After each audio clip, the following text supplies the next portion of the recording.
වැහි කාලයට තුවාල වැඩිද? ඔව්. මේකට මොනවද හේතු? සාමාන්‍යයෙන් වැහි කාලෙදී තෙතමනය වැඩි. තෙතමනය වැඩි පරිසරයක තුවාල වලට විස බීජ යන්න තියෙන ඉඩ වැඩි. ඒකින්ද පොඩි තුවාලයක් හැදුනත් ආසාදනය වෙලා ලොකු තුවාලයක් බවට පත් වෙන්න ඉඩ තියෙනවා. ඊටා කුඩා, ඊටා සියුම් සීරීමක්, කැපීමක් වැනි දෙයක් පවා විශාල තුවාලයක් දක්වා යන්න තියෙන ඉඩ වැඩි වෙනවා. මේ වැහි වතුර එකතු වීම වල මල ද්‍රව්‍ය, කාණු වල තියෙන දේවල් සමහර වෙලාවට කැලිකසල එකතු වෙලා සුප් එකක් වගේ හැදිලා තියෙනවා. මේක ඉතාම විෂ බීජ සහිත තත්ත්වයක්.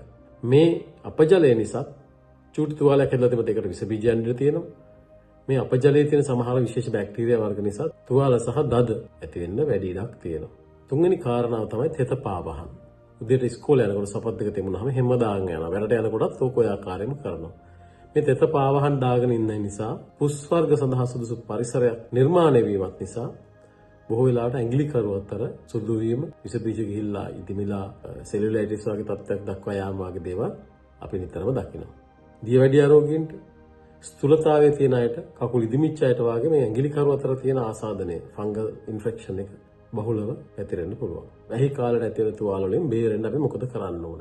යම්කිසි දෙයකින් අපිට වැහි ජලයේ හරි අපජලයේ හරි පෑගුණොත් අපි හොඳ වතුරෙන් කකුල හොදලා ඊට පස්සේ ඇඟිලි කරු අතර ඇතුළුව මුළු කකුලම පිරිසුදු වියලි රෙදි කෑල්ලකින් තෙත අයින් කරලා වියලා ගන්න ඕනේ. සුදුසු පාවහන් පාවිච්චි කරන්න ඕනේ. විශේෂයෙන්ම මඩ සහිත ඇඟවල ගමන් කරනකොට මේක ඉතාම වැදගත් වෙනවා. කැපිච්ච, හීරිච්ච තුවාලයක් තියෙනවා නම් හොඳ වතුරෙන් ඉතා හොඳින් හොදලා ඒක තෙත මාත්තු කරලා සුදුසු ඇන්ටිසෙප්ටික් සොලියුෂන් එකක් දාන්න ඕනේ.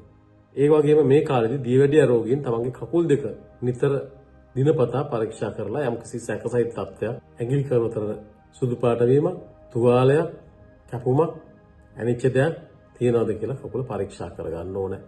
සැකසහිත තත්ත්වයක් තියෙනවා නම් වෛද්‍යවරයෙක් හම්බෙලා උපදෙස් ලබා ගන්න ඕනේ.